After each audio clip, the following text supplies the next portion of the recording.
자, 보겠습니다. 네, 편의적으로 제가 요걸 좀 간단하게 설명을 해드리면, 만약에 우리가, 자, 보세요. 원래 있었던 동네에 이 환지에 대한 이야기라면 환지 계획을 짤 때 A, 만약에. 자, 예를 들어서 A, 그 다음에 B, C, D, E, F, G, 뭐 H, Y. 이런 식으로 토지 소유자들이 여러 명이 있었을 때, 이건 이렇게 왔다 갔다 하니? 자, 그랬을 때 이거를 갖다가 이제 환지를 하면, 아까도 말씀드렸지만 뭐 이렇게 전환이 될 거예요. 그렇죠? 이렇게 돼서 예를 들어서 그러면 A 다시 그렇죠? 그다음에 뭐 B 다시 뭐 C 다시 이렇게 한번 표기해 볼게요. 그러면은 보통 이제 토지를 분할할 때 우리 재개발 방식하고 거의 비슷한 내용인데 예를 들어서 제가 갖고 있는 토지로 받을 수 있는 아파트가 28평까지예요. 근데 아파트가 28평형이 있어요. 그러면 그냥 더 추가 분담금 없이 28평을 받을 수가 있죠. 그런데 만약에 내가 갖고 있는 땅은 28평인데 지분이 교환할 수 있는 가치가 28평 지분까지인데 아파트는 30평짜리 아파트밖에 없어요. 그럼 어떻게 되겠어요? 이 두 평에 대한 추가 분담금을 내야 되잖아요. 그죠? 그 다음에 세 번째는 또 역으로 내가 현재 지분이 40평 정도의 지분을 받을 수 있는데 여기서 최대 받을 수 있는 아파트가 36평형이에요. 그러면 36평은 돈으로 받지 않고 아파트를 받고 나머지 4평은 돈으로 받아야 되는 거예요. 그러니까 현재 있는 지분에 대해서 교환을 할 때 딱 떨어져야 되는데 우리가 이제 일반 토지를 갖다가 쪼갤 때 미리 제곱미터를 정해서 분할하게 돼 있어요. 뭐 100, 200, 400, 600, 800 이런 식으로 사이즈를 미리 정한단 말이에요. 그러면 그 정하니까 그 사이즈보다 작다고 해서 그 작은 사이즈로 이렇게 주는 게 아니라 우리가 이제 돌집에 있는 돌떡처럼 미리 규격이 정해져 있이 나온다는 거예요. 그래서 딱 떨어지게 나오게 되는데 아파트가 우리가 지분만큼 딱 떨어지지 않는 것처럼 거기도 사이즈를 정해서 하는데 이게 이제 보통 만약에 A가 만약에 자 200이다. 그럼 우리가 평균으로 이제 기준 면적을 미리 정합니다. 조합에서 면적을 만약에 100이라고 하자. 그러면 A 다시는 딱 떨어지면 만약에 100이 됐다. 자 보세요. 그러면 반이죠, 반. 근데 반이면 반은 나머지 반은 어디 간 거야? 여기서 아까 여기 했던 여기서 이제 기반시설 뭐 이런 것들 들어가고 이런 것들 들어가는데 이게 뭐냐면 이제 요거는 이제 나중에 채비지라 그래서 요거 비용을 해서 비용 충당하는 거고 요거는 도로나 공원 같은 기반시설이 나가는 거예요. 이런 걸 뺀 나머지인데 이런 비율이 높을수록 A가 받을 비율은 낮아지겠죠. 그래서 토지 부담률이라는 게 있어요. 그래서 평균 토지 부담률이라는 게 있는데 뒤에 교과서에 밑줄 그어드릴 거예요. 토지 부담률은 50% 이상을 기준으로 합니다. 50%라는 건 뭐야? 200을 넣으면 뭐야? 100이 되는 거죠. 예를 들어서 평균 토지 부담률이 70%다라고 하면 100을 넣으면 30만 받는 거예요. 1000을 넣으면 300만 받는 거죠. 여기서 그냥 단순하게 50%로 계산해서 설명을 한번 해볼게요. 자, A가 200이면 A-가 100이면 딱 떨어지는 겁니다. 기준 면적이 100짜리가 딱 있으니까. 그래서 이걸 적응환지라고 합니다. 적응환지. 저 치고받을 게 없는 거. 용어를 잘 이해하셔야 돼요. 자, B가 만약에 B가 240이다. 그러면 B 다시는 당연히 120이 돼야 돼요. 근데 120이 되는데 120이 기준 면적이 100이니까 그쵸. 이거는 마이너스 20을 해요. 이거 갖다 감환지라고 합니다. 감환지. 환지가 줄어들었다라는 거예요. 그 감환지가 되게 되면 나중에 이걸 갖다가 이제 청산금이라는 걸 받아요. 나중에 청산하고 나면 청산금 교부청구권이 발생해요. 이걸 갖다가 우리는 뭐라고 보냐면 이제 손실 보상이라고 봅니다. 손실이 났으니까 손실 보상. 그러니까 이 단순하게 얘기하면 30평짜리 아파트 지분을 갖고 있는데 28평짜리 아파트만 받고 2평은 현금으로 받는 거라고 보시면 돼요. 안 써도 상관없는데 잘 이해를 하시면 돼요. 그 다음에 C번에 보시면 만약에 C가 160이야. C-가 여기 있잖아요. C-가 있는데 C-인데 C-는 먼저 80이 돼야 되는데 80짜리는 없으니까 20%를 더 추가합니다. 그러니까 30평짜리 아파트를 가지는데 지분이 28평이다 이렇게 생각하시면 되는 거야. 그래서 이건 추가 분담금을 나중에 조합원 추가 분담금을 내야 되는데 이걸 증환지라고 합니다. 이걸 잘 이해하시면 나중에 쉽게 나머지 그 관리처분도 쉽게 이해할 수가 있는데 그래서 이건 청산금에 대한 징수청구권이 발생해요. 조합이 나중에 조합원에게 돈을 더 추가로 받을 수 있어요. 이거를 이제 민법상 부당이득으로 보기 때문이에요. 그래서 이렇게 맞춰주게 되어 있습니다. 여기까지 다 이해를 할 수 있어요. 그럼 증환지, 가만지라는 개념만 이해하시면 돼요. 그래서 가만지는 잘려서 나오는 거, 증환지는 늘려서 나오는 거다. 그렇죠? 그래서 이제 개념을 이해합니다. 그럼 D를 보세요. D. D는 여기는 있는데 여기는 없죠. 이가 만약 D가 400입니다. 그럼 당연히 D-는 뭐야? 200이 돼야 되겠죠. 그럼 200이면 충분히 100짜리 2개 주면 되는 건데 얘네들이 이제 만약에 미국으로 이민을 가요. 가족들이. 그럼 미국 이민 가니까 굳이 이걸 갖다가 한 4, 5년 걸리는 사업을 기다렸다 받을 필요는 없죠. 그래서 이걸 갖다 우리가 신청 동의안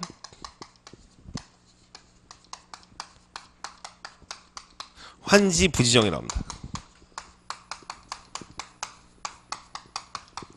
근데 문제는 여기서 D가 여기 있죠. 여기서 D가 있어요. 여기서 X라는 애가 뭐 여기서 5천에 200으로 카센터라고 있었어요. 세입자죠. 근데 문제는 얘가 토지 보상금이 5억이단 말이에요. 5억을 받고 나가게 되면 이 카센터 주인은 임차권자잖아요. 그러니까 이제 대항력이 없는 거야. 그러니까 다른 사람한테 이제 날려가 버리면 수용당하면 얘는 보상금도 못 받고 쫓겨나게 되는 거예요. 그러니까 그러면 안 되겠죠. 떠날 땐 말없이 떠나야 되겠어요. 임차권자의 동의가 있어야 돼요. 그래서 이건 임차권자의 동의가 반드시 있어야 됩니다.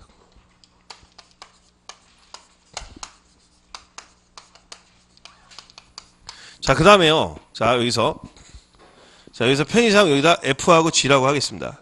A, B, C, D, E, D, C, D, 그렇죠? A, B, C, D, D, E, 그렇죠? E, 자, E 하고 F. 자, E하고 F는요, 보세요. 자, E는 예를 들어서 한 100 정도가 되고, F는 한 80 정도가 됩니다. 이러면 D 지분이 만약 반토막 치면 50이고, 반토막 치면 40이잖아요. 그럼 증환지를 해줘야 되잖아요. 이 증환지를 했을 때 문제는 이렇게 많이 증환지 해주다 보면 얘네들이 추가로 분담금도 막대하게 많을 뿐더러 줄 수 있는 토지가 거의 없어요. 그래서 여기서 이제 두 가지를 선택을 합니다. 자, 이건 이제 조합에서 합의를 해가지고 몇 제곱미터 이하는 돈으로 주고 내보내자. 왜냐하면 나중에 여러분들 그냥 그럼 반으로 잘라서라도 주면 되지 않습니까? 생각하는데 나중에 이런 문제가 발생합니다. 우리가 원래 있었던 땅에 반이 까이면요. 우리 건축법상 나중에 그 건축법상 대지 분할 면적 기준이 있어서 주거지역은 60, 상업지역, 공업지역은 150, 녹지는 200입니다. 이게 주거지역에는 60제곱미터 미만이면 건축허가 안 나요. 그러니까 원래 있는 집이 80이었어. 반토막 치면 40이 나오잖아요. 40을 줘버리면 허가가 안 난다고. 그러니까 이게 과만지가 돼버리니까 가치는 올라가도 아예 아무것도 못하는 책상만하게 땅을 줘버리면 안 되잖아요. 그러니까 이런 정도 되면은 그렇죠. 과소토지일 때는 그래서 직권으로 부지정하거나 부지정한다는 건 부지정이나 신청하면은 뭐야 날려주는 거야. 그래서 그러니까 지가 직권으로 부지정하거나 조합해서 또는 뭐야 신청해서 현금 보상하게 되는 거예요. 그런데 자 이게 이제 이렇게 되면 원주민들의 정착률이 너무 떨어지잖아요. 다 쫓겨나게 되니까 소액주주를 보호하기 위해서 뭘 하냐면 입체한지라는 걸 줍니다. 입체한지는 뭐냐면 건물을 주는 거예요. 아파트로 주는 거죠. 대지권에다 공유지분을 주는 거죠. 입체한지를 줄 수 있어요. 그러니까 입체한지를 받는 사람들은 대부분 아파트를 받는다고 보시면 되는데, 그러니까 아파트는 수액주주가 있어요. 아니면 수액주주겠죠. 주주로 따지면 액수가 적은 거야. 옛날에는 다 벤치 시켰는데 지금 아파트 주는 걸로 원주민들이 정착을 높이는 쪽으로 선택을 해요. 대부분 다 아파트를 받는다 그래요. 왜? 프리미엄 받고 넘길 수가 있으니까 아파트 받죠. 물론 추가 분담금은 있을 수 있죠. 네. 참고로 여러분 아셔야 될 건 A가 A-로 넘으면 B가 B-로 넘으면 C도 C-로 넘으면 권리가 이전되잖아요. 그렇죠. 그렇게 되는데 이거는 이제 법률 규정에 의해서 권리 변동이 일어나는 거잖아요. 그렇죠. 매매를 하는 게 아니잖아요. 그러면 은행 대출도 그대로 넘어옵니다. 저당권도. 그래야 되겠죠. 그래야 저당권자가 보호되잖아요. 그래서 이렇게 정리가 되고요. 그 다음에 이제 만약에 지금 현재 EF G가 있어요. G. 그렇지. G가 있는데 자 G가 보세요. EFG 여기서 G가 있어요. 예를 들어서 G, EFG, G가 있는데 보세요. G는 만약에 400입니다. 그럼 G-는 얼마가 되죠? 200이 되죠. 근데 G-가 800이 됩니다. 멍미 이런 생각이 들죠. 자 이게 이제 뭐냐면 초등학교 분교예요. 그 다음에 뭐 청사 같은 것들. 자 그러면 공공시설이죠. 이 공공시설은 자 보세요. 여기가 인구가 1000명 있던 데가 10만 명이 들어오니까 인구 유입이 많아지죠. 그럼 분교는 본교로 승격시켜야 되고 학급당 인원수를 더 늘려야 되죠. 그러면 면적을 늘려야 돼, 안 늘려야 돼? 늘려야 되겠죠. 그래서 공공시설 같은 경우에 공공시설은 환지 기준을 적용한다, 적용하지 않는다. 적용하지 않는 예외가 있다는 거예요. 까인다 안 까인다 안 까인다. 이거 잘못된 게 아니라는 거죠. 설명을 드릴게요. 그 다음에 이제 G, 그 다음에 G, A, B, C, D, G, 그쵸? E, F, G, H, H가 있죠, H. H에 대해서 얘기할게요. H가 있는데, 자 보세요. H라는 게 있어요. 근데 H가 없어질 수 있어요. H가 없어지는 게 어떤 경우냐면, 이제 H가 없죠? 자, H가 지금 위치적으로 만약에 여기가 초등학교예요. 초등학교인데, 이 도시계획이 변경되면서, 여기가 상업지역으로 바뀌게 됩니다. 상업지역으로 바뀌게 되면은, 초등학교가 들어올 수가 없거든요. 그러면 이걸 폐지를 합니다. 뭐라고? H를 폐지를 해버려요. H가 초등학교인데 만약 도시계획 병역 상업용지로 바뀌면 폐지를 합니다. 뭐 용도 폐지를 한다고. 학교 용도를 폐교를 시켜버린다고. 제가 설명드릴게요. 폐교시켜버리고 다른 학교를 지어줘요. 어디에다가? 주거용지에다가. 그러니까 대체를 시켜주는 거죠. 그러면 그러니까 어떤 경우가 있냐면 그대로 도시계획이 주거용지면 학교를 늘리면 되지만 그죠? 만약에 거기가 상업용지로 도시계획이 변경되면 다른 주거용지에다 학교를 지어주면 되죠. 만약에 여기가 무슨 하단초등학교면 하단초등학교가 있었던 위치, 그 위치에다 하는 거야? 다른 위치에다. 다른 위치하고 거기는 이제 상업용지가 들어가고, 그제 거기 이제 초등학교가 가는 용지에 있는 주거용지에 있었던 사람들이나 시골에 있었던 사람 있잖아. 그 사람들이 상업용지를 받으면 되잖아. 그러니까 용도 폐지할 때는 다른 대체 토지를 주게 할 때는 환지할 필요가 없죠. 다른 학교를 지어줬으니까. 이런 식. 그 다음에 이제, 우리 그 그림을 보면, 자, 여기서 지금 X하고 동그라미가 있죠. X하고 동그라미 있어요, 없어요? 있죠? 자, 이게 X하고 X 더하기 동그라미거든요. 그러면 이제 X하고 동그라미를 더했을 때 이걸 보류지라고 합니다. 보류지. 자, 보류지인데요. 이 보류지는 환지로 정하지 아니하는 토지. 최근에 기출문제를 보면 이 용어만 알면 풀 수 있는 문제가 출제가 된 경우가 되게 많아요. 환지를 정하지 아니하는 토지예요. 근데 보세요. 왜 환지를 정하지 아니하는데 여러분들 이제 강의하다 보면 보류지란 말이 있고 채비지란 말이 있어요. 근데 요 중에서 요걸 채비지라고 합니다. 그 채비지는 뭐예요? 보류지 중 지중이죠. 보류지 중 비용을 갖다가 충당하기 위해서 만든 땅을 뭐예요? 채비지라고 하는 거예요. 비용, 채비지. 자, 그러면 봐봐요. 요거는 뭐냐면 요거는 공공시설 부지야. 도로나 공원 같은 거. 그러니까 이거는 팔아먹을 수가 없죠. 그래서 여러분들이 이제 요 안에 있어요. 요게 제 보류지가 있고 그 다음에 뭐야? 채비지 플러스 알파가 있는 구성이 되는 거죠. 그러면 이제 원래 어떻게 되는 거냐면 우리 법전을 보면요. 법전을 보면은 그러니까 법령을 보면은 채비지랑 보류지를 혼동하게 써놨어요. 그래서 이제 국토교통부에다가 제가 질의예신을 한 5년 전에 했었거든. 국토해양부에다. 이게 7년이나 6년 됐네. 이게 문제의 개념이 정확하지 않다 그랬더니 답변이 뭐라고 나왔냐면 다 안다는 거야, 사람들이. 일반인들이 충분히 알 수 있게 설명이 돼 있다는 거야. 말이 돼? 유추해서 알 수 있대. 이게 무슨 얘기냐면 어쩔 때는 보류지란 말을 쓰고 어쩔 때는 채비지란 말을 쓰는데 보류지 안에 채비지가 있는 거예요. 원래 법조문에 국토해양부에서는 보류지 안에 채비지가 있대요. 근데 어떤 경우에는 이렇게 출제되는 거예요. 채비지는 사업시행자에 귀속되고 보류지는 환지기에 정한자에 귀속된다. 근데 그러면 말이 안 되잖아요. 보류지 안에 채비지가 있는데 법조문이 그렇게 돼 있어요. 그래서 거기서 말하는 보류지는 채비지를 뺀 나머지 보류지를 말하냐고 물어봤지 제가. 그랬더니 그렇대. 그럼 용어를 달리 써줘야 되지 않느냐. 그랬더니 일반인들이 다 알 수 있다는 거야. 충분히. 이라니까. 내가 일반인이 아니라 내가 강의를 10년 전에 했는데 이 새끼야.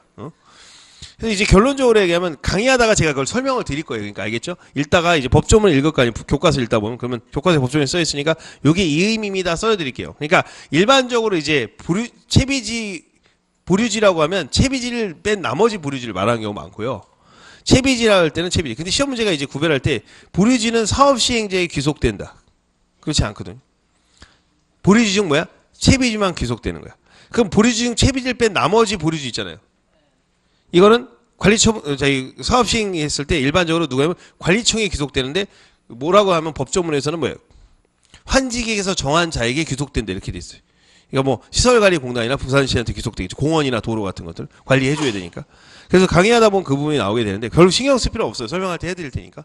결국 무슨 얘기냐면 채비지를 팔아먹는 거야. 그래서 채비지는 조합의 총이라고 생각하시면 돼요. 그래서 이걸 팔아서 비용을 충당하는 거야. 그러니까 개별 사람들은 뭐야? 환지를 받고 또 채비지 팔아서 비용 충당하는데 만약에 사업이 안 돼갖고 채비지가 안 팔리면은 이제 부도나는 거예요. 우리가 재건축했는데 일반 분양이 안 되는 거랑 똑같은 거지, 개념상으로. 그럼 쌀을 팔아서 떡을 만들어갖고 했는데 떡을 쪘는데 떡이 안 팔리면 망하는 거지. 그렇게 구조가 돼 있어요. 그래서 채비지 매각이 이 사업의 관건이다 이렇게 생각하시면 돼요. 그래서 환지 사업하다가 망하는 경우도 많고, 예를 들어서 조합이 중간에 자빠져서 부도나는 경우도 있고, 중요한 건 조합이 자빠져 부도나면 그 여태까지서 조합비에 대한 것은 땅 주인들이 자기가 비용 부담 다 해야 됩니다. 그러니까 뜨거운 감자가 되는 거예요. 어떻게 할 수를 못 하는 거지. 뱉을 수도 없고 삼킬 수 없고 이런 상황이 되는 거죠. 일단은 이제 제가 그림을 한번 볼게요. 핵심 6을 먼저 보겠습니다. 환지 방식한 도시개발 사업이라고 되어 있죠. 있어요? 자, 여기 400에서 간보일 50%라고 되어 있죠. 예를 들어 드린 거야. 자, 그럼 400이 200을 받았어. 그럼 정우환지 딱 떨어졌죠. 그럼 청산 문제가 있어 없어? 없어요. 치고받은 청산 문제. 근데 자, 400인데 180을 받았어. 이거는 이제 이론상으로 지금 얘기하는 거야. 180을 받으면 안 되죠. 180. 그러면 20을 채워야 돼, 안 채워야 돼? 채워야 되는데 그럼 증환지가 되면 부당이득 반환이 되는 거야. 일단 180 받았다고 전제를 하는 거야. 지금 설명을 해야 되니까 단순하게. 그럼 이제 400인데 220을 받았어. 그렇죠. 그럼 220을 받았으니까 20을 까야 돼, 안 까야 돼? 까야 되잖아. 20을 깐다는 전제야. 그러니까 이 180은 20을 맞췄다는 거고 220은 20을 깐다는 게 중간에 생략되어 있는 거야. 알겠어요? 지금 설명을 해야 되니까 지금 설명하는 거야. 그러면 20이 까졌으니까 손실보상금을 나중에 준다는 얘기지. 알겠습니까? 예. 그러면 이제 보세요. 박스에 보시면은 하여튼 200으로 맞춘다 그 얘기야. 박스에 보시면 오른쪽에 보시면 자, 거기 4번 있지. 돈 청산금이라고 돼 있어요, 안 돼 있어요? 미국 간다 그러면 미국 가면 뭐야? 청산금 받는 거야. 올해 과소의 직권 부지정이 있고, 자, 대체시설이 있죠. 대체시설. 그렇죠. 대체시설 환지 부지정하죠. 그런데 떠날 때 말없이 떠난다 했어요. 임차인의 동의가 있어야 돼요. 임차인의 동의 있어요. 근데 봐봐요. 내가 요거 입체한지를 할 때는 본인이 나중에 신청을 해야 돼요. 신청하고 동의해야 됩니다. 그러니까 너 아파트 받을래? 그냥 돈 받고 나갈래? 해야 돼요. 근데 여기는 임차권자의 동의가 필요가 없어요. 왜? 권리가 살아있으니까. 근데 이건 어때요? 아까 얘기했던 임차권자의 동의가 필요하죠. 왜 그러냐면 이건 떠나는 것은 돈을 받고 나가는 거고, 이거는 뭐야? 입체한지를 받는 거는 떠나였어요. 권리가 살아있어요. 권리가 그렇죠. 아파트 입주권은 살아있기 때문에 임차권자 동의라는 거는 개념이 필요가 없고, 본인 동의만 있으면 뭐야? 돈 받을래? 아니면 집 받을래? 하면 되는 거야. 이렇게 정리가 되는 거예요. 됐죠? 네. 자, 그럼 거기에서 입체한지에 뭐라고 돼 있어? 토지 건축물 소유자에 뭐라고 있어요? 신청 동의가 있어야 되는 거야. 오케이? 됐어요. 제가 청약을 해야 돼. 아파트를 받겠다고. 됐어요. 그럼 이제 핵심 7 보세요. 도시개발법상 환지의 실체적 개념이라고 돼 있죠. 자, A가 봐봐. 분양토지금이 400이지. 간보일이 200 쳤지. 그럼 환지처 200이죠? 기준 면적 200으로 되면 똔똔하니까 적응하니까 청산금만 줄 필요가 없죠? 근데 B 봐. 500이야. 그럼 반토막 치면 뭐야? 250이잖아. 그러면 근데 200, 400, 600 이렇게 준다고 하면 이건 마이너스 쳐야 되겠죠. 그래서 마이너스 50을 때리면 가만지가 되는데 나중에 청산금을 지급하는데 청산금의 지금은 뭐야? 손실보상금적 성격을 갖게 된다는 거지. C가 300이란 말이야. 반토막 치면 뭐야? 150이 되잖아. 근데 200이 최소 기준 면적이라고 했잖아. 50 증환지 치는 거야. 그럼 나중에 돈을 내야 돼, 안 돼? 조합 추가 분담금이 있는 거지. 됐어요? 그 다음에 D 봐봐. D가 100하고 이제 100이면 반토막 치면 50이지. 그럼 적어 안 적어? 적으니까 이걸 갖다 땅을 주기는, 그죠? 150 증환지 치기는 그러니까 입체한지를 지는 거야. 알겠어요? 아니면 지가 안 받는다고 하면, 그렇죠? 돈을 받는 거지. 임차인 동의 받아가지고. 됐어요? 예. 네, 알파 2 공공설이라고 돼 있지. 자, 이건 분교라고 써봐. 분교.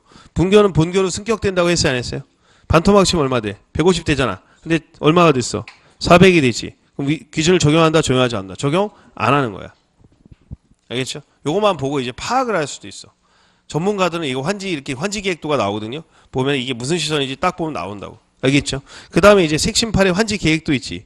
왼쪽과 오른쪽이 그대로 나와 있지. 보류지랑 채비지란 말 있어 없어? 그러니까 우리가 조합이 먹는 건 채비지야, 보류지야?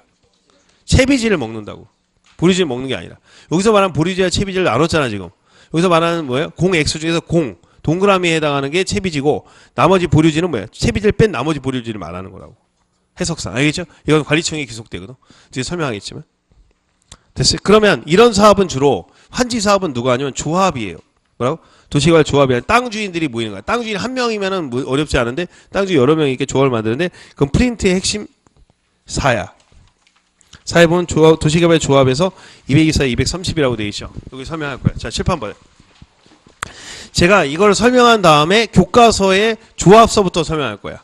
그 다음에 다시 환지 부분을 자세히 설명할 겁니다. 알겠죠? 그럼 끝나거든요.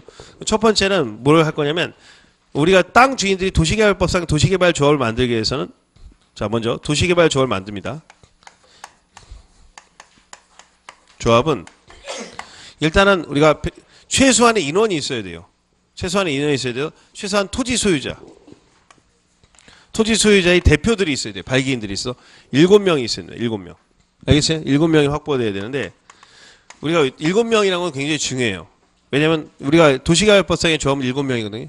나중에 지역주택이나 직장주택 조합은 20명이에요. 조합 구성원이. 그 다음에 나중에 재개발 조합은 5명이거든요. 재건축 조합도 5명이 최소 인원입니다. 예를 들어서. 그러면 조합을 만들 때 최소 7명이 있어야 되고 그 다음에 면적의 3분의 2 콤마 소유자의 2분의 1의 동의를 받아야 돼요. 그럼 여기서 이제 그 다음에 이제 정관을 작성합니다. 법인은 정관이 있어야 되거든요. 아파트 관리 규약 같은 거. 우리가 조합을 어떻게 운영한다. 땅 주인 7명의 면적의 3분의 소유자의 2분의 1인데 백설공주와 7난장이라고 외우시면 돼요. 그렇죠? 7난장이. 아니면 도레미퍼 솔라시 7명이죠. 3분의 정관을 작성해서 자 시청에서 자 지정권자가 이제 구역 지정권자야. 지정권자에서 구역 지정권자. 그래서 부산시예요. 구역 지정권자한테 인가를 받습니다. 도장을 받은 거야. 왜냐면 왜 인가를 받냐면요. 이 조합이 사람들 막 쫓아내고 뭐 할 수가 있거든요. 그래서 면적의 3분의 소유자의 2분에서 저 뒤에 설명하겠지만 보세요.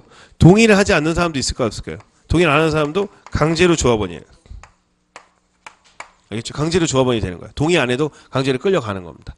공산당이 아니니까 전원동의가 안 나오잖아요. 그죠? 그래도 강제로 끌려가고 조합비도 다 내야 됩니다. 그래서 그 다음에 이제 우리가 조합은 등기를 해야 되거든요. 그래서 30일 내에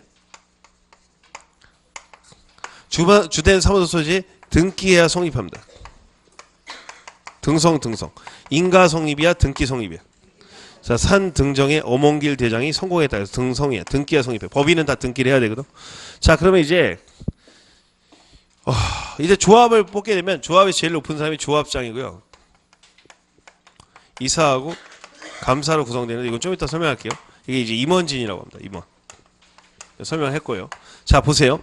이 도시개발조합에서 면적의 3분의 2 소유자의 2분의 1을 갖는 의미가 굉장히 중요해요. 면소 3분의 2 2분의 1이에요. 면소 3분의 2 2분의 1이에요. 이 법만 면적의 3분의 2 2분의 1입니다. 그러면 이제 이게 콤마라는 건 뭐예요? 그리고라는 뜻인데 예를 하나 들어보도록 하죠. 이 도시개발 사업을 하는데 자 여기서 한 75% 정도를 갑돌이가 가지고 있어요. 면적의 3분이면 66.6%입니다. 그 다음에 나머지 99명이 그렇죠? 을돌이들이 자 25%의 토지를 확보하고 있습니다. 그러면 자 아까 얘기 들어보니까 땅이 작은 애들은 쫓겨날 수도 있다고 했죠. 얘는 절대로 쫓겨날 일이 없습니다. 땅이 너무 크니까. 얼마나 되는지 모르겠지만 그 면적의 3분의 2라고 했을 때 면적의 3분의 2면 갑돌이 한 명만 해도 60.6%를 채우고 있어요. 그러니까 대주주가 75%를 갖고 있으니까 사업 추진이 가능합니다. 근데 문제는 콤마라는 거 그리고라는 게 있고 소유자의 2분의 1이 추가로 붙는 거예요. 그럼 소유자의 2분의 1은 어떻게 되면 25%를 갖고 있는 주주들의 숫자와 관계없이 여기서 49명의 도장을 찍어 봐야지 이 사업이 진행이 되는 거예요. 왜? 갑돌이 한 명 더하고 얘 더하면 소유자의 2분의 1이 되니까. 그러니까 면적의 3분의 2는 자본주의 논리예요. 힘센 놈이 이긴다는 거예요. 소유자의 2분의 1은 사회주의적 논리입니다. 원주민의 주거권이나 거주권을 보호해주기 위해서 주민들의 동의가 있어야 된다는 거예요. 그러면 면적의 3분의 2는 갑돌이가 확보를 이미 했죠. 자기 도장 하나로. 소유자의 2분의 1은 49명.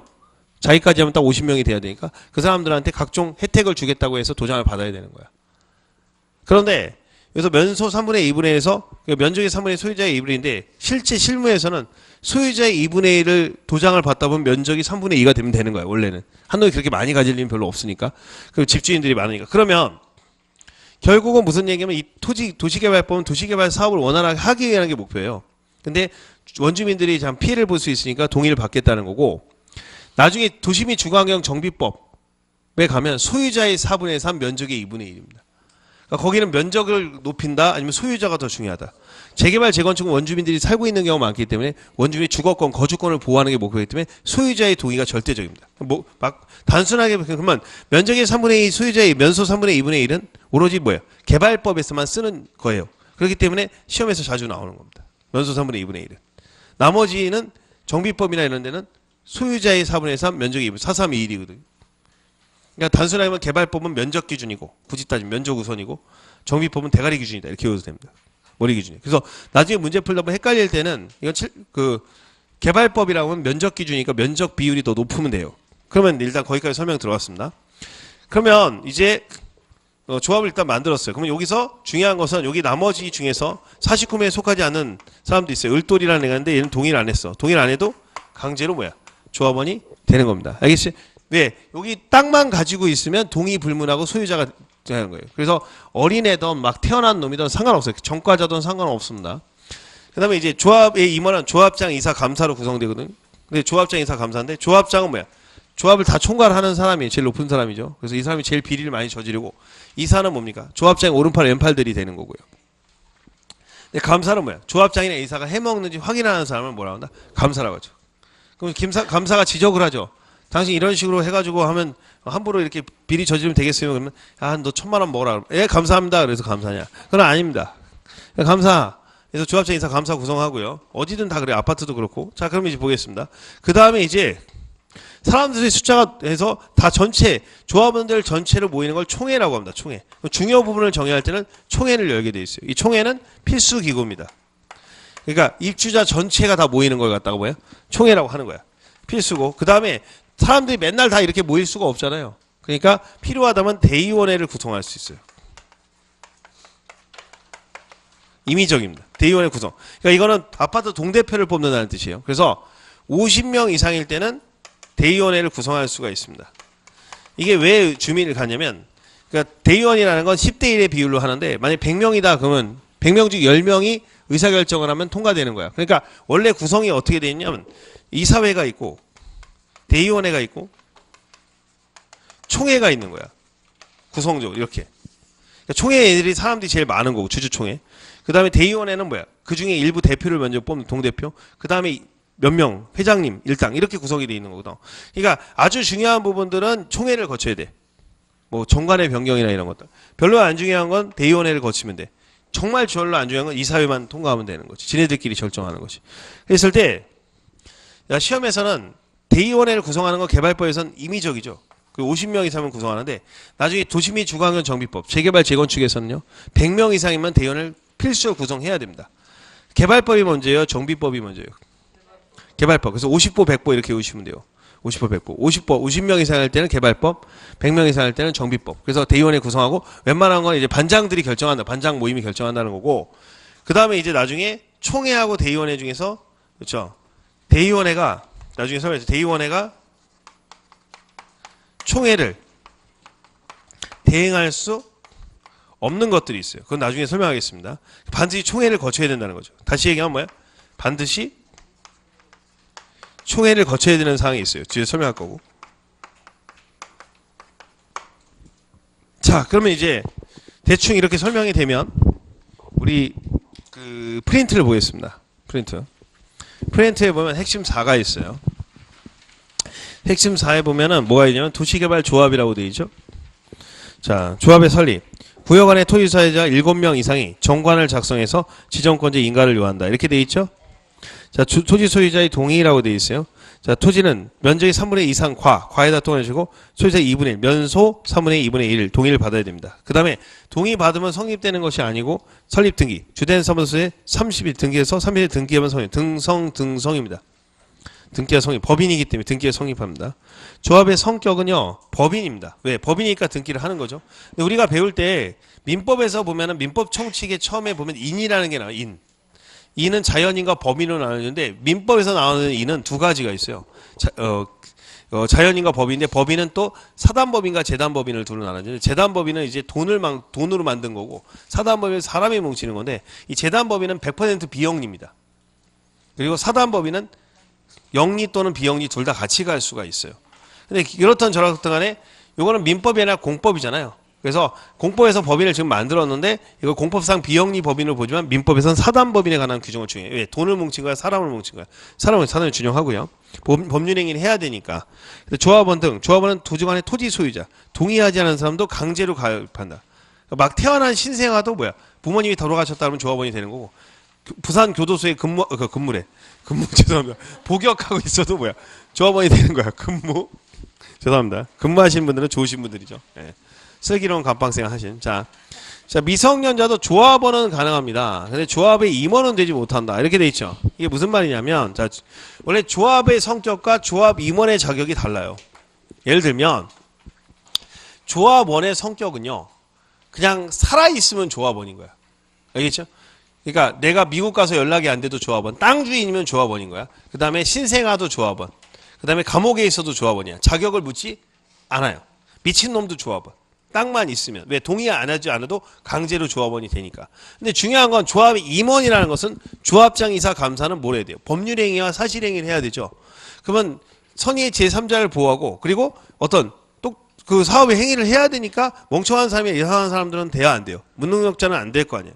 그래서 무능력자는 안 됩니다. 그래서 우리 법에는 어떻게 보면 조합의 임원의 자격이 있는데 외우실 필요 없어요. 일단은 어린 놈의 새끼들. 미성년자라고 합니다. 비만 오면 뭐야? 또라이. 피한정우인, 한정치선자. 항상 또라이. 뭐야? 금시산. 약간 또라이, 완전 또라이죠. 그렇죠? 아니면 빵에 계신 분들. 금고 이상의 수용자. 이런 사람들은 자격이 안 돼요. 파산돼서 자 앞가림 못 가린 사람. 이런 사람들은 안 돼요. 이런 사람들은 뭐야? 조합의 임원이 조합장이 될 자격이 없다는 겁니다. 그러니까 조합원의 자격과 조합 임원의 자격은 뭐야? 구별해야 된다. 우리 학교에서 반이 있는데, 우리 반 한 클래스가 있는데, 반에 반장은 누구나 선거에 출마할 수는 있겠지만 상태가 좋지 않은 애들이 하면 돼야 돼요. 안 되죠. 예, 조금 좀 똑똑한 애가 해야지 반을 잘 이끌지 않겠습니까? 그죠? 선생님을 잘 보자 해서. 그죠? 예. 일단 기본적으로 말을 더듬으면 돼야 안 돼요. 경례 이러면 안 돼요. 그죠?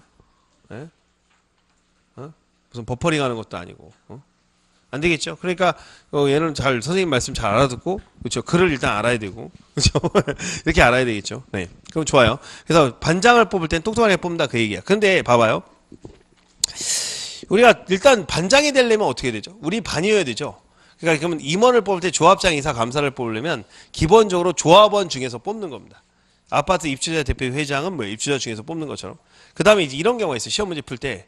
만약에 이제 우리가 이제 되게 똑똑한 조합장이었어요. 근데 현장에서 이제 토목공사를 치는데 현장에 있다가 돌멩이가 굴러갖고 머리 틱 맞았어.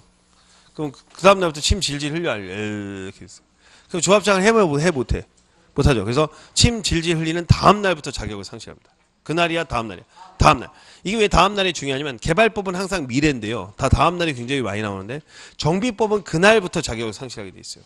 근데 이거는 개발법은 미래니까 다음 날입니다. 항상 다음 날. 환지 처분된 다음 날, 뭐한 다음 날, 다음 날, 다음 날, 다음 날이. 그래서 다음 날이기 때문에 다음 날 자격 상실하고 그 다음에 이제 읽어볼게요. 뭐라고 썼는지. 자, 그러면 조합의 임원은 그 조합원의 다른 임원, 자, 그 다음에 미성년자 조합원은 가능하나 조합의 임원은 되지 못하며 한전치상 선고를 받은 경우는 다음 날부터 자격을 상실한다. 동그라미 2번 보죠. 조합의 임원은 그 조합의 다른 임원 또는 직원을 겸할 수가 없어요. 도탕, 조합장 이사 감사 다 해먹으면 안 되겠죠. 왜냐면 거기 위치가 다르니까. 임원, 조합장 이사 감사의 결격사유, 금치산, 한정치산, 미성년자, 파산복권, 그 근고 이상. 이거 결격사유 외우실 필요 없어요. 그 다음에 이제 원래는 민법에서는 한정후견, 피한정후견이 이렇게 돼 있잖아요. 근데 아직 공법에서 개정이 안 돼 있지만 민법으로 주치해서 설명하시면 되겠고요. 그 다음에 4번에 조합원의 권리 의무라고 돼 있죠. 조합원은 보유 토지의 면적에 관계 평등한 결의권 비례 X라고 써요. 비례 X. 비례야 평등이야. 비례와 평등의 차이점은 뭐냐면 내가 땅이 많으면 2표 행사하고 땅이 없으면 1표 행사하는 것이 아니라 의사결정권은 땅의 사이즈와 관계없이 무조건 1표로 계산한다는 겁니다. 거기까지 이해가시겠죠? 네. 그 다음에 이제 조합원은 정관이 정하는 바에 따라 조합원의 운영 도시개발사에 필요한 경비를 부담하는데 이 경비를 부담하는 내용은 좀 이따 설명할 겁니다. 그래서 조합에서 재밌는 건 조합에 동의하지 않은 사람도 조합비를 내야 돼요. 운영비를 내야 됩니다. 그렇죠? 그 다음에 자 3번에 5번에 총회라고 있죠. 총회는 필수로 전체가 다 보니까 필수기구요. 대의원은 50명 이상일 때 두는 임의기구라고 그랬죠. 50보 100보 둘 수 있다라고 돼 있고 3번 조합원의 경비 부담인데 정비부가 사업비용 조성위에서 조합원의 경비를 부과 징수 가능합니다. 알겠죠? 부담금 산정 시는 고려사항인데 위치, 지목, 면적, 환경을 종합 고려한다고 했는데 이거 외우실 필요 없고 이렇게 생각하시면 돼요. 여러분들 100평을 갖다가 공사하는 데 들어가는 비용하고 200평을 공사하는 데 드는 비용이 다르잖아. 아파트도 관리비가 뭐야? 평당 다르지? 평에 따라 다르잖아? 마찬가지야. 이것도 이 조합비는 땅이 많은 사람일수록 많이 내는 거야 원래. 무슨 말인지 알겠죠? 당연하겠죠. 평등하게 내는 게 아니라 비례해서 내야 되고요. 근데 이제 만약에 제가 조합 설립에 동의하지 않았어요. 그럼 조합비를 내겠어요? 안 내겠죠. 그럼 이제 버티고 있을 거 아니에요? 그러면 연체가 되면 조합장이 연체료로 내고 미납금에 대해서 꼭 주셔야 됩니다 하거든. 근데 조합장이 이제 이걸 이해하고 이제 소송을 하거나 하면 시간이 많이 걸리잖아요. 조합비를 안 내고 있으면. 그래서 이걸 갖다가 넘깁니다. 넘기는 걸 전문용어로 징수위탁이라고 해요. 돈 걷어주는 것 좀 대신 좀 해줄래? 라고 하는 거죠. 그럼 이걸 징수위탁할 때 조합장은 할 때 복잡하니까 이걸 사하구청에 넘겨버리는 거예요. 그럼 사하구청에서는 아싸가오리 해가지고 이 사람들한테 갑자기 뭘 보내냐면 돈 내라고 먼저 합니다. 안 내면 딱지가 붙어요. 집에. 공매로 날리겠다고. 지방세 체납되듯이 우리가 날려버립니다. 그럼 공매로 날라가면 집 재산이 날라가잖아. 그러니까 그러겠어요. 러시안 캐시에서라도 돈을 해서 내겠어요. 그렇죠?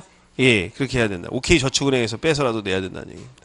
다시 얘기하면 무슨 얘기냐면 징수 이탁을 하면은 쉽게 돈을 뜯어낸다는 거예요. 그래서 만약에 이제 사하구청장이 100억이라는 돈을 뜯어요. 누구에게? 조합원들의 미납금을 잘 뜯었죠? 그 다음에 그걸 갖고 산타클로스처럼 이제 메고, 가방을 메고 누굴 찾는 조합장한테 딱 갖다 놓고 돈을 확 풉니다. 그렇죠? 야, 내가 돈 다 걷어왔어요. 풀어왔어요. 그러면 조합장이 감사합니다 하면서 뭘 챙겨줘야 되는지. 감사합니다니까 4%를 챙겨주게 돼 있어요. 그렇죠? 내가 이거 뜯는다고 얼마나 힘들었는지 알아. 죽는 줄 알았어, 임마. 죽는 줄 아니까 뭐야? 죽을 사자 4%. 애들한테 돈 뜯을 때도 야, 너 수수료 내 안 내, 임마. 징수이탁 이 새끼. 조합비 안 내, 이 새끼. 죽을래? 죽을래 몇 프로? 4%. 그래서 다 4%야, 징수이탁은. 우리나라. 앞으로 나오는 모든 수수료는 다 4%로 계산하면 돼. 그냥 찍으면 다 4%야. 사례 문제가 18회 한번 나왔었는데, 이렇게 나왔지. 삥을 뜯었다. 그죠? 그냥 그대로 원문이야. 50억을 뜯었다. 그래서 구청에게 조합장 얼마의 돈을 줘야 되는가? 이게 답이었어요. 2억. 이렇게 돼요. 4억이라면 안 되지. 50억이니까. 왜 50억인데 2억이냐고 물으시면 저한테 어떻게 얘기하겠어요? 문제가 다 100억으로 나온다는 분야가 어딨어? 50억으로 냈어요. 그죠? 예. 왜 그러냐고 질문하시면 안 되겠죠? 그렇게 정리가 되는 거예요. 거기까지 설명 끝났죠? 자, 그럼 끝났어. 그러면 이제 거기에 대한 이야기가 됐고, 저는 뭘 할 거냐면, 이제 교재 224페이지로 갈 거예요. 자, 칠판 보세요. 224쪽을 갈 겁니다. 됐어요? 예. 224쪽에 보면 5번에 뭐가 돼 있어요? 도시개발 조합이라고 돼 있어요. 여기 이제 읽는 겁니다. 자, 도시개발 조합. 도시개발 조합의 설립 절차. 자, 아까 배웠죠? 면소 3분의 2, 2분의 1. 그쵸? 설명했죠? 7명에서 지정권자 인가를 받고 성립합니까? 등기가 성립해요. 등기가 성립한다고 했죠? 거기까지 설명 들어갔습니다. 양가로 1번부터 읽어보겠습니다. 조합의 설립의 인가. 조합을 설립하려면 도시개발구역의 토지사 7명 이상이 7명 다음에 대통령이 정하는 사항을 포함한 정관을 작성해서 지정권자의 조합설립 인가를 받아야 된다. 이렇게 돼 있죠. 그 아까 프린트에 조합 페이지가 있어요. 224페이지. 그 다음에 오른쪽 페이지 보세요. 그러면 조합의 그 정관의 기재사항은 시험에 안 나옵니다. 양가 인가사항의 변경이라고 되는데 여러분들 보세요. 조합이 설립이 돼요. 그러면 인가가 되잖아요. 등기에 성립하면 변경사항이 생겨서 조합장이 바뀐다든지 여기서 임원이 바뀐다든지 기타 변경사항이 생기게 되면 다시 인가를 받게 돼 있어요. 오케이? 정관이 변경한다든지. 그런데 이게 다시 인가를 받는 건요. 굉장히 어렵습니다. 그 얘기는 웬만하면 인가를 다시 받는 경우는 거의 없다는 거예요. 오케이? 처음부터 다시 설립하는 것보다 더 힘들어요. 뭔가 이유가 있으니까 변경할 거 아니야. 그러니까 더 설립하기는 더 어렵다는 거예요. 또 자동차를 새로 사는 거랑 부품을 조립하는 거의 차이일 정도로 굉장히 어려워요. 그러면 제가 이제 이야기를 전개할 때 일반적으로 다시 인가를 받는 건 너무 어려우니까 경미한 사항에 대해서는 다시 인가를 받지 않고 신고로서 해결할 수 있도록 합니다. 우리가 민법에서 보면 중요 부분이라는 게 나오죠. 취소할 수 있다. 그러면 이게 중요 부분이냐 중요하지 않은 부분이라는 거예요. 예를 들어서 만약 부산에 부산고등학교가 있어. 부산고등학교. 그럼 부산고등학교 동창회가 있단 말이야. 그럴 수 있겠죠. 동창회 동문회가 있어. 사무실이 뭐야? 2층이었는데 2층이 공사를 해갖고 3층으로 옮겼어. 이게 중요 부분이야? 아니죠. 예를 들어서 우리가 조합장이 조합 사무실 3층에서 2층으로 옮기고 2층에서 4층으로 옮기는 것은 조합장이 교체되는 게 아니잖아요. 그래서 조합의 본질이 교체되는 부분이 아니기 때문에 이거는 뭐야? 부산시청에 신고만 하면 돼. 우리가 주소가 바뀌었습니다 이런 거. 그래서 인가상의 변경 보자. 조합이 인가를 받은 사항을 변경하려면 지정권자라도 변경 인가를 받아야 한다. 다만 다음에 대통령이 정하는 경미한 사항을 변경하는 경우에는 신고하면 된다라는 거야. 딱 두 가지가 있어. 두 가지. 첫 번째 주된 사무소 소재지를 변경하는 경우라고 돼 있지. 두 번째는 공고 방법의 변경인데 이 공고 방법이 뭐냐면 옛날엔 신문 같은 데다가 냈단 말이야. 근데 요즘에 신문 잘 안 보잖아. 그래서 인터넷 홈페이지하고 개별 문자 메시지, 우편물 이런 걸로 바꿨어. 신문에 낼 필요 없이 우편물, 홈페이지, 그 다음에 문자 메시지 이런 것들, 카카오톡 이런 것들 보냈단 말이야. 그럼 이런 걸로 이제 변경사항이나 이런 걸 조합원한테 알리기로 했다. 그럼 옛날에는 뭐야? 신문에 내기로 했는데 방법이 바뀌었다. 그럼 본질이 달리는 건 아니잖아요. 예를 들어서 우리가 식당의 장소가 바뀌었다. 그렇죠? 회비가 바뀌었다. 회비가 바뀌면 중요하죠. 회비는 차이점이 없고 옛날에는 뭐예요? 문자 메시지 보는데 지금 카카오톡으로 보내준다. 이게 뭐예요? 다른 게 있어 없어? 없지. 그래서 이거는 크게 신고만 하면 된다는 거야. 그 다음에 이제 거기 4번에 동의자 수의 산정맘의 동의 절차인데 이걸 간단이라고 써. 간단. 자, 여러분 동의자 수 산정맘 동의 절차에서 시험에서 그 출제할 때 이 내용이 출제가 되면 답이 정해져 있는데 여러분들 동의를 받을 때요. 100명 동의 받는 게 편해요? 50명 동의 받는 게 편해요? 여러분이 학교 선생님인데 100명 가르치는 것보다 50명 가르치는 게 훨씬 편할 거 아니에요. 출석부 만들어도 쉽고. 그래서 우리나라 법에서는 어떻게 구성되어 있냐면 웬만하면은 한 표로 계산하게. 예를 들어서 이런 거야. 아버지가 돌아가시면서 아들 3명에게 땅을 물려줬는데 아직 등기가 돼 공동명의로 등기가 됐을 거 아니야. 그랬을 때 3표를 주는 게 아니고 3명이 공동명의라 해도 큰형을 기준으로 놓고 예를 들어서 큰형을 메인으로 세우겠다면 작은 형하고 막내 둘이 위임장을 줘요. 그러면 대표 동의를 하면 큰형이 동의하면 다 동의한 거로 간주하는 거야. 그러니까 한 표로 계산한다, 3표로 계산한다. 3표로 계산한다는 거야. 한 표로 계산한다는 거지. 죄송합니다. 두 번째는 딴 생각해서 그래. 한 표로 계산한다. 두 번째는 뭐냐면 만약에 이런 경우가 있어요. 이제 부부가 공동명의다. 그렇다고 2표로 계산할 거야, 한 표로 계산할 거야. 한 표로 계산한다는 거야. 그럼 시험에서 한 표를 계산하지 않고 2표로 계산하거나 3표로 계산하는 경우에 예외 빼고 나머지는 한 표일 거 아니야. 그것만 2표로 계산한다는 거 알면 끝이야. 그래서 볼게요. 자, 동의자 수 산정 방법인데 기억본 보세요. 도시개발구역을 토지 면적이 산정하는 경우 국공유지를 포함해서 산정할 것. 알겠죠? 네, 토지 소유권 여러 명이 공유하는 경우. 그래서 다른 공유자의 동의를 받은 대표 공유자 한 명만을 해당 토지 소유자로 볼 것. 알겠죠? 그러니까 한 명만을 대표로 본다는 거야. 나중에 돈은 다 나눠주지만, 알겠어요? 일단 대표 의결권은 한 표로 계산한다는 거야. 다만, 자, 밑줄. 집합 건물의 소유및 관리가 관한 법률에 따른 구분 소유자. 아파트지, 아파트. 아파트는 각각을 토지 소유로 본다는 거야. 즉, 101호, 201호, 301호 있잖아? 그 각각의 동의 한 표씩 계산하는 거지, 동대표가 한 표로 계산하는 것은 아니다라는 거야. 이것만 알면 끝이야. 그러면 한 장 넘겨보세요. 자, 공람 공격 후회라고 돼 있지. 후 또 해주세요. 후에다 또 해주세요. 악이라고 써봐. 악이. 선이 악이할 때 악이야. 여러분들이 일반적으로 봤을 때 공람 공고일 후에라는 건 민법상 뭡니까? 사업을 하겠다고 알려준 후야. 그러면 일단 그러면 모르고야 알고야. 알고지. 알고 지분을 쪼개는 경우는 안 돼. 지분을 쪼개는 경우에는 원래 있는 기준으로 해. 알겠습니까? 토지를 분할했다 하더라도 후에 분할했을 때 2표로 계산한다, 한 표로 계산한다. 한 표, 원 기준으로 하는 거야. 왜? 귀찮으니까. 공납 후에 집합건물 소유에 관련한 법률에 구분 소유권을 분할하게 되어서, 자, 이걸 다가구를 다세대로 바꿀 때 이제 구분 소유가 분할되거든. 토지 소유자 수가 증가된 경우에 공납공을 전의 토지 소유자 수를 기준하고 증가된 토지 소유자 수는 총수의 수가 산입하지 않는다. 알겠어요? 귀찮으니까. 알겠어요? 그럼 이제 동의 절차인데요. 기억번.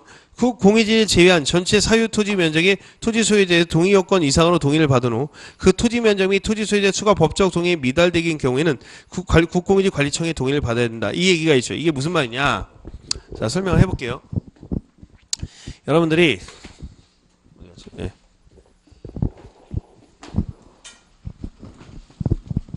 이거 이제 설명할게요. 이거는 그냥 중요한 내용은 아니에요. 자, 여기 보세요. 아까 면소 3분의 2분의 1이라고 했죠? 케이스 2개의 경우를 해볼게요. 자, 이 전체 면적에서, 자, 여기선 첫 번째, 자, 20%가 이제 부산시 땅이야. 오케이? 그 다음에 이제 10%가, 또 한 30%가 예를 들어가지고 국토부 땅이야. 그럼 국공유지가 있죠? 그럼 나머지가 뭐야? 50%가 주민들 땅이잖아. 근데 주민들이 지금 만약에 98명이다?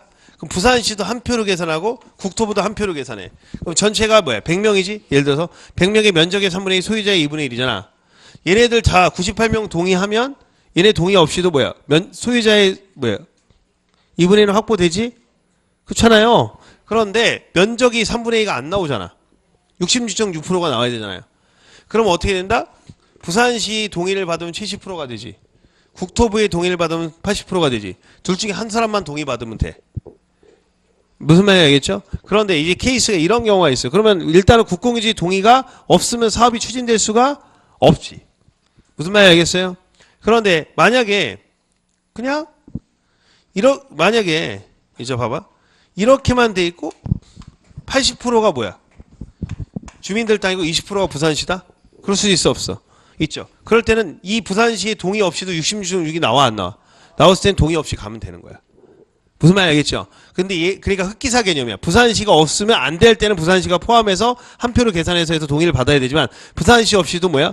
66.6이 나오면은 그냥 부산시 없이 가는 거야. 근데 전체 면적에는 부산시 면적도 포함해서 사업하고 전체 토지에 국공유지가 포함된다는 건 분모의 100에 포함된다는 얘기고 알겠어요? 동의 요건에 있어갖고는 먼저 부산시부터 동의시킨다는 거야. 다른 동의를 다 받는다는 거야. 다른 동의를 다 받았는데도 불구하고 66.6이 안 나왔을 때는 뭐야? 그렇죠. 여기는 지금 66이 나와 안 나와? 나오지. 근데 이게 40이 부산시고 60이 뭐냐? 민간 토지면 이건 안 되잖아. 그때는 어때요? 이 동의를 추가로 받아야 되는 거지. 무슨 말이겠죠? 그런 얘기예요. 어려운 내용이 아니고요. 국공유지를 포함해서 사업을 한다는 건 전체의 분모에 포함된다는 얘기고, 그렇죠? 동의 절차에서 기업부의 국유를 제외한 전체 사유토지 면적을 동의 요건을 받은 후에 미달된다면 더 추가로 동의받는다는 게 이제 아시겠죠? 처음부터 국공유지 동의받고 받는 게 아니라. 그 다음에 이제 니은번에 토지 소유자는 이거 좀 중요합니다. 조합 설립 인가 신청 전에 동의를 철회할 수 있다 이러겠죠. 전철 밑주세요. 이런 경우 있어. 예를 들어서 다 그런 건 아닌데 일반적으로 봤을 때 이거 봐봐요.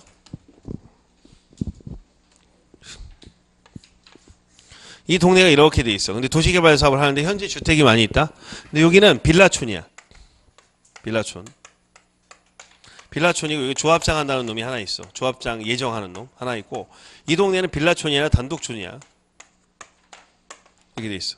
근데 지금 이게 조합을 이렇게 만들려고 해 지금. 그래서 1하고 2의 차이점이 뭐냐면 빌라촌은요 지분이 적어요. 무슨 말인지 알겠어요? 지분이 적은데 아까 입체하지 받을 수 있다고 그랬죠. 그러면 아파트를 받을 수 있거든요. 근데 이 입체하지 받던 지분을 받으면 얘네는 지분이 줄어요. 그러니까 얘네는 무슨 얘기냐면 원래 지분을 적은 지분으로 아파트를 받고 추가 분담금을 내더라도 프리미엄이 붙으면 그걸 먹는 사업이거든 원래.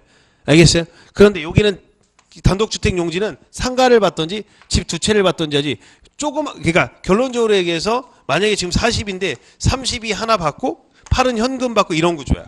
근데 얘가 만약에 이걸 갖다 쪼개서 이렇게 해서 했으면 10, 10, 10, 10, 10, 10 4개면 이거 32짜리를 다 받을 수 있어.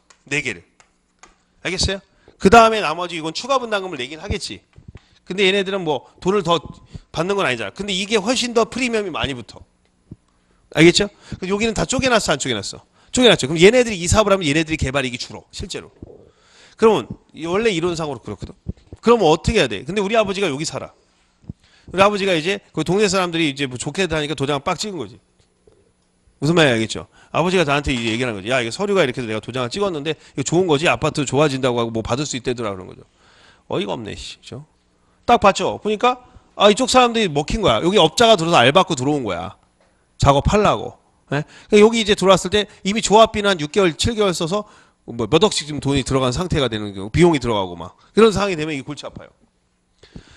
이게 가장 나이스한 방법은 뭐야? 얘네들을 하고 우리들을 하라. 이게 제일 좋은 거야. 그러면 이제 우리는 이익을 좀 볼 수 있어요.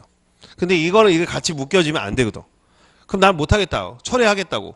이제 아버지가 찾아갔더니 뭐야? 조합장이 안 된다고. 하겠어 안 하겠어? 조합하려면 안 된다고. 할 놈이. 그럼 이제 이거에 대한 법적 규정이 있어야 될 거 아니에요, 그렇죠? 속할 수도 있으니까. 그럼 이게 봐봐, 민법이 도달주의잖아. 서류가 조합 신청서가 있잖아요. 사업 인가 신청서가 어디에? 시청에, 부산시청에 접수가 되면은 못해. 발을 못 빼요. 철회를 못 하게 돼서. 근데 전에는 철회할 수가 있어. 그 이 자식이 안 받아주려고 할 거야, 철회서를. 그럼 나 어떻게 하냐면 그냥 시청에다 내용 좀 우편 보내 일단. 양쪽으로 따로 보내는 거야, 양쪽. 힘들면 킥으로 보내버려, 이씨. 네가 누가 이기나, 이씨. 오토바이로. 그래서 이게 도달하잖아요. 의사표시가 전달이 돼야 되잖아. 양쪽 다 요새 우리가 법적으로 지금 어떻게 인정하게 되냐면 이게 이제 이 사람이 안 받아줄 수 있고 할 수 있으니까 무조건 그게 도달하면 돼. 서류가 도달하면 되는 거야, 양쪽에. 알겠어요? 접수단은 접수처에 도달해도 되고 얘네 그 관리처에 도달해도 되고 사무실에. 그러니까 결론적으로 무슨 얘기냐면 전에는 접수가 되기 전에 처리할 수 있어. 두 번째는 어떤 경우가 있냐면 저 같은 사람들이 철회가 되면 이쪽이 이제 나가리가 되든지 뭐 하든지 사업이 빠가라질 거 아니에요. 그죠? 나중 문제는 뭐 부담금은 나중 문제고 하여튼 간에 이쪽은 이쪽대로 하는 게 유리한 거야. 이 사업은 여기는 절대 못해, 사업은. 사업하기가 어려워. 일반 분양을 못해. 얘네들만 주기도 벅차. 그래서 답이 안 나오거든. 이제 그런 거 이제 공부를 하다 보면 알게 돼요. 근데 두 번째는 공부를 해도 모릅니다. 사실은. 솔직히 다 거짓말이지, 씨. 그것만 한 6개월 동안 공부해야 되는데. 그 다음에 딱 보면 재개발 같은 거 전문가들 딱 보면 그 표만 봐도 파악이 딱 돼야 되거든요. 그런 것처럼 우리 그 재무제표 같은 거 뭐 회사 파악하는 것처럼 그래야 투자를 할 거 아니에요, 그렇죠? 근데 이런 건 이제 모르니까 사람들이 이제 그 컨설팅을 받겠지만 컨설팅도 사기꾼이 워낙 많아요. 엄청 많아요. 그 뭐 무조건 뭐 컨설팅 무료 다 개소리야. 야, 그게 하는데 몇 개월씩 걸려. 그러는데 그걸 누가 해? 그러면은 봐봐요. 잘 공부해야 돼. 결론은 어느 정도는 알아야 돼요. 그래서 당하지는 않아야 될 거 아니야. 두 번째는 어떤 문제가 발생하냐면 좋아. 그러면 이제 내가 이 지분을 샀어.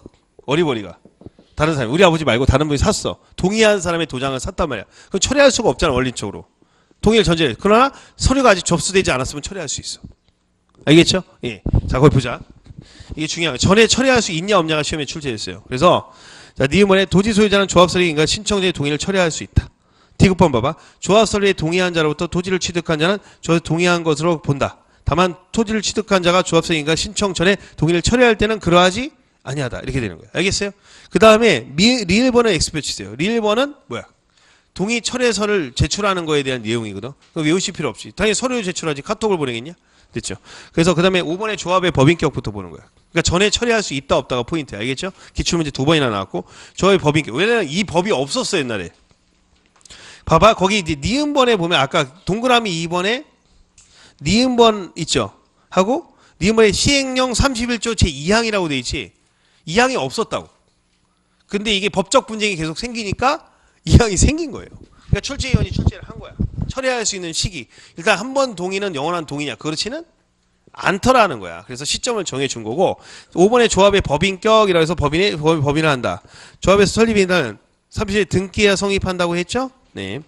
자, 조합 준용 3번. 조합에 이 법을 규정한 것 외에는 민법의 사단법인에 관한 준용한다. 조합원의 자격. 조합원의 조합원은 토지 소유자를 한다. 배웠죠? 그 다음에 이제 이번에 조합원의 권리 및 의무라고 되어 있는데 자, 기억법 밑줄으세요. 보유 토지 면적과 관계없이 평등한 의결권 밑줄으세요. 비례해요, 평등해요. 거기까지만 알면 됩니다. 그 다음에 3번 X표, 4번 차별금지 X표. 차별금지는 뭐냐면 땅이 적다고 우습게 보지 말라는 얘기입니다. 알겠죠? 예, 그렇지. 오죽하면 접종을 이렇게 써놨을까, 그치? 차별금지라고. 그 다음에 7번에 조합원의 경비부담이라고 되어 있는데, 경비의 부과 징수. 조합은 그 사업에 필요한 비용을 조성하기 위해서 정원에서 경비부담을 시킬 수 있고요. 부과금액 산정은 뭐 외울 필요 없고, 연체료 부과할 수 있어요. 그 다음에, 자, 4번 보세요. 연체료 징수 위탁이라고 되어 있죠? 조합은 부과금이나 연체료를 체납하는 자가 있으면 특특시군구, 사하구청에 징수 위탁할 수 있는데, 위탁 수수료를 받을 수가 있다 그랬죠? 한 장 넘기면 몇 프로? 4%. 자, 그 다음에요. 이제 8번에 보면 조합의 임원이라고 되어 있죠. 조합 임원. 조합에는 다음에 각 호의 임원을 둔다 해서 조합장, 이사, 감사를 구성하고 있고요. 그 다음에 이제 조합 임원의 선임. 조합의 임원은 의결권을 가진 조합원이어야 되고, 그렇죠. 총회에 선임한다. 임원의 겸직 금지. 조합장하면서 이사, 감사하면 되겠어요, 안 되겠어요? 안 되겠죠. 결격 사유가 있는데 다음 각 호의 어느 하에 해당하는 자는 조합의 임원이 될 수 없는데 외우실 필요 없어요. 상태 좋은 애, 나쁜 애. 이게 중요한 게 아니라 5번이 중요합니다. 5번 체크. 조합 임원이 선임된 자가 위 사회 결격 사유 중 어느 하에 해당하는 경우에는 그 다음 날부터, 그날이야 다음 날이야. 다음 날, 침 질질 흘리는 다음 날이 되고요. 6번에 조합 임원의 직무라고 되어 있죠. 자, 기억번에 밑줄으세요. 조합장은 조합을 대표하고 그 사무를 총괄하며 총회 대의원의 이사의 의장이 된다. 여기서 얘기하는 건 뭐냐면 조합장은요, 특별히 임명하지 않아도 총회 대의원회 이사의 의장이 되는 거야. 대통령이 되면 당연히 행정부 수반이 되는 거, 국군 통수권자가 되는 것처럼. 알겠죠? 그 다음에 이제 감사의 조합 대피 7번 중요합니다. 이건 왜 제가 프린트해서 뺐냐면은 나중에 정비법에 있는 내용과 똑같기 때문에 정비법에서 공부하면 정비법에 정비조합이 또 있거든요. 거기서 내용이 있기 때문에 뺐지만 되게 중요한 내용이에요. 자주 나오는데 여러분들이 조합장이 해먹었거나 감사가 해먹었을 때는 소송을 해야 되겠죠? 그때는 자기계약 쌍방들이 안 되잖아요. 그래서 맨 밑에 줄에 조합장 또는 이사를 자기한 조합의 계약이나 소송에 관해서는 누가 대표한다? 감사가 조합을 대표한다. 이건 시험에 자주 나오는 지문이고요.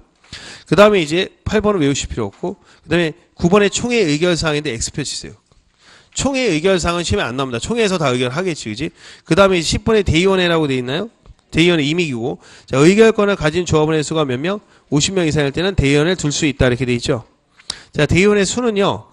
대의원의 수는 의결권을 가진 조합원에서 10분의 1 이상을 한 건 100명이면 10명 이상을 한다는 얘기고요. 그 다음에 3번에 총회 의결사항 중 대의원회가 대행할 수 없는 사항이라는 내용이 있어요, 없어요? 이게 무슨 얘기냐면 이게 문제가 있어요. 제가 문제가 있다는 얘기가 뭐냐면 뭐가 문제가 있는데? 그지? 자, 문제가 있는 이유가 이 법조문이 이렇게 돼 있는데 이거 갖고 문제를 못 풀어요. 왜 못 푸냐면 이 법이 있고 시행규칙이 또 있어요. 시행규칙에는 이 중에 일부를 대행할 수 있게 돼 있어. 그러니까 이걸 외워가지고는 안 됩니다. 알겠죠? 그래서 정확하게 하면 자, 첫 번째는 자 이거 써줘도 돼요. 개발 계획의 변경. 그 다음에 정관의 변경. 이게 잘못된 게 아니라 시행규칙을 봐야 되기 때문에. 그 다음에 환지 계획의 변경.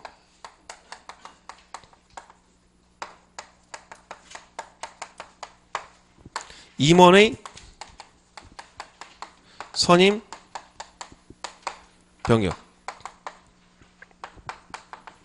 선임이라고 하면 돼요. 이번. 자, 이 네 가지야. 이 네 가지인데 그러면 우리가 거기 있는 거 뭐가 다르냐 봐봐.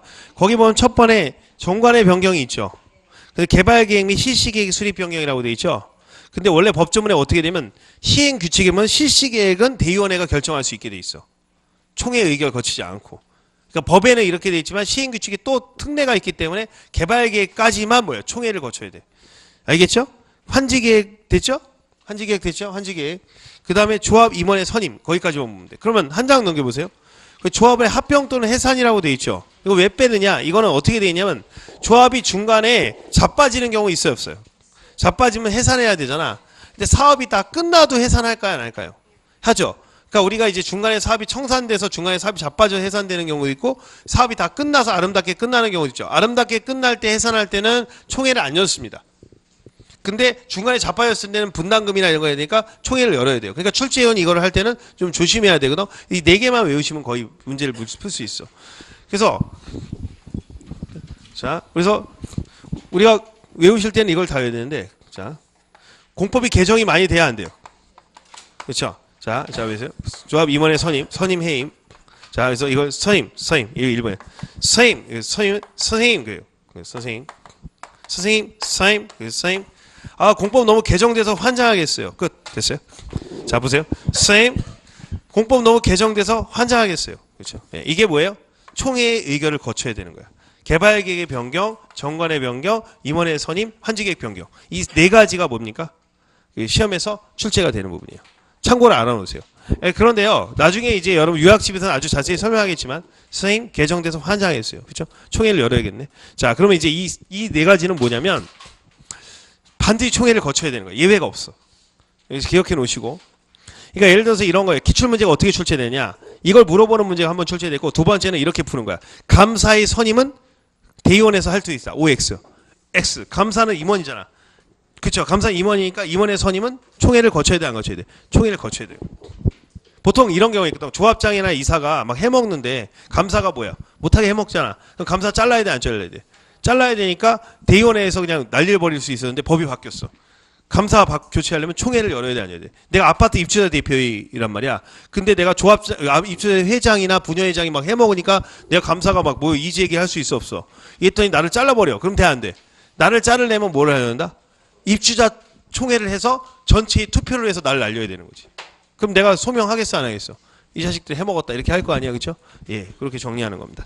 됐어요? 그래서 거기까지 보고 그 다음에 해야 될 내용은 뭐냐면 교재에서 뭘 보시냐면 254페이지예요. 몇 페이지? 254페이지. 요 부분을 볼 거예요. 환지 방식한 사업 시행이라고 되어 있죠? 요걸 제가 설명할 겁니다. 그래서 여러분들은 이제 이거 안 지울 겁니다. 환지 방식의 사업 시행을 할 건데